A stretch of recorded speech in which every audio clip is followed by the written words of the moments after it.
Hello, my name is Carrie Brown and I am with the Central Mississippi Regional Library System. Today, I'm going to be reading to you chapters 7, 8, and 9 of Calendar Mysteries, October Ogre. Written by Ron Roy, illustrated by John Stephen Gurney, published by Random House, New York. Chapter 7. Where is Officer Fallon? That's one of the weird noises, Nate said. Gives me goosebumps, Officer Fallon said. They moved slowly forward. Watch out for the snake, Lucy said when they came to the snake tree. But it's only a rubber one. Officer Fallon tickled the snake's belly as he walked past it. Where's this zombie you told me about? He whispered. I don't know, Bradley said. We don't know where the witch and ghost are either, Lucy said. Everyone is disappearing, Nate muttered. The green footprints led them to the couch. The fake fur blanket was still there, but it was neatly folded. The cowboy hat sat on top of the blanket. This looks different, Bradley said. Who folded the blanket? Not me, Nate said. I never fold anything. Just ask my mother. I didn't do it either, Lucy said. Is this Luke's hat? Officer Fallon asked. Yes, Nate said. Officer Fallon hitched up his pants. Take me to this ogre head. They crept through the foggy mist to the black curtain. Lucy opened it at the crack. There it is, Nate said. He pointed at the giant ogre's head. Oh my gosh, Officer Fallon said. It sure is big. Come and see this, Nate said. He took Officer Fallon's hand and led him to the other opening in the curtain. He showed him the cauldron of bubbling water. It's a witch stew. Officer Fallon went right to the recipe. 3 small children, he said. Goodness, do you think the witch wants to cook some kids? Yes, Nate said. No, Lucy said. She put her hand on the pot. The water isn't even hot. Officer Fallon peeked into the pot. It's dry ice, he said. What's that? Bradley asked. Dry ice is made from carbon dioxide instead of water, Officer Fallon said. When you drop it in warm water, the water and carbon dioxide make steam, like in this pot. The water bubbles, but it never gets hot. They all heard a voice. It sounded as if it came from underwater. The voice was moaning. Nate grabbed Bradley's arm. Lucy grabbed his other arm. Who is it? Nate whispered. Bradley gulped. He had heard that voice before. I think it's Brian, he whispered. How can you tell? Lucy asked. It's just a moaning sound. I know Brian's voice, Bradley said. It's the same as mine. Bradley made the same sound. See? We sound just alike, he said. Sometimes at night, Brian and I hide under our beds and make creepy noises to scare Josh. Yeah, I tried doing that once to scare Ruth Rose, Nate said, but she's not scared of anything. They heard the moan again. Did you hear that, Officer Fallon? Nate asked. But Officer Fallon was gone. Where is he? Lucy asked. He was right behind us. Well, he's not here now, Bradley said. They dashed back through the black curtain. The giant ogre head was still staring at them. The basket of candy was still inside the ogre's mouth, but Officer Fallon was nowhere to be seen. Bradley stepped on something that crinkled under his foot. He picked it up.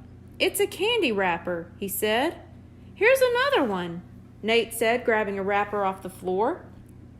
They're the same as the candles in the ogre's basket. Bradley stared at the basket of candy. Officer Fallon loves candy, he said. But he would never throw the wrappers on the floor. He's always picking up litter. Maybe he left the wrappers as clues, Lucy said. What good are clues? Asked Nate. The ogre got him like he got Brian and Lucy and those other kids. Chapter 8. Evil Candy. I can't believe Officer Fallon just disappeared, Lucy said. He was standing right here 3 seconds ago. Maybe it's the candy, Nate said. You eat some and you disappear. Dink told me that if we stole candy from the ogre, we'd get a prize, Lucy said. Some prize, Nate mumbled. Eat it and you're gone." They all stared at the basket in the ogre's mouth. Bradley grinned at Nate. "Why don't you take a candy and find out what happens?" "No way," Nate said. "Why don't you take some, brave Bradley? Then Lucy and I will watch you disappear." Bradley shook his head. "No, I have to stick around to protect you from the witches and the zombies." "I'm not taking candy either," Lucy said, "but I have an idea." She parted the black curtain. "I'll be right back." Then she was gone. "Where's she going?" Nate asked. "Now there are only 2 of us. If you disappear, I'll be all alone in this creepy place." "Don't worry," Bradley said. "I'm not going to disappear." Nate peeked through the curtain crack. "It's dark out there," he said. "What if she—" Suddenly Nate shrieked and jumped back. "Run for your life!" he yelled. When Bradley turned, he saw a skeleton walking through the black curtain. The skeleton pointed a bony finger at Nate. "Come with me, Nate Hathaway," the skeleton said. "I'm your new best friend." Nate ran and hid behind Bradley.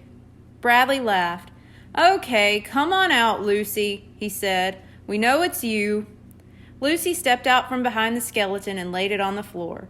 It grinned up at them through yellow plastic teeth. "Where'd you get it?" Bradley asked. "It was on Mr. Linkletter's desk, remember?" Lucy asked. Nate walked over to Lucy and the skeleton. "Very funny," he said. "Why did you drag it way over here?" "Mr. Skeleton is going to help us figure out what happened to Brian, Officer Fallon, and the other kids," Lucy said. "How is he going to do that?" Nate asked. "He doesn't have a brain, Lucy." "No, but I do," Lucy said. She pulled a ball of string and some scissors from a pocket. "I borrowed these from Mr. Linkletter's desk." "What are they for?" Nate asked. "Maybe the skeleton can show us how everyone is disappearing," Lucy said. She cut a long piece of string from the ball. She tied one end of the string around the skeleton's left wrist. She tied the other end to his right wrist. "Okay, pull on the string," Lucy said. Bradley and Nate tugged on the string, and the skeleton's arms lifted off the floor. "Perfect," Lucy said. "Now help me stand it up." Bradley and Lucy stood the skeleton on its feet. "Move him over by the ogre," Lucy said. They stood the skeleton in front of the ogre's mouth. "Okay, I'll hold him up, and you two make him reach for the candy," Lucy said. "How?" Nate asked. "I'm not getting near that candy." "Just pull the string up so his hands touch the basket," Lucy explained. "If I'm right, something should happen." "Cool," Bradley said, "like a skeleton puppet." Bradley and Nate lifted the string. The skeleton's bony hands moved forward. They touched the basket. Nothing happened. "Now make him take some candy," Lucy said. Bradley and Nate pulled the string tighter. When the skeleton's hands landed on the candy, 3 things happened at once. The lights went out. They all heard a creaking noise. Bradley and Nate yelled as the string was yanked from their fingers. Chapter 9. Bradley Takes a Chance. The lights came back on. The skeleton was gone. "The cardboard ogre ate a plastic skeleton," Nate said. Lucy got down on her knees. She ran her fingers over the wooden floor where the skeleton had been standing.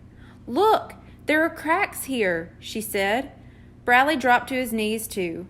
"Yeah, and they're different from the regular cracks between the boards," he said. "They're wider." Lucy looked closer. Her nose was almost on the floor. "These cracks are clean," she said.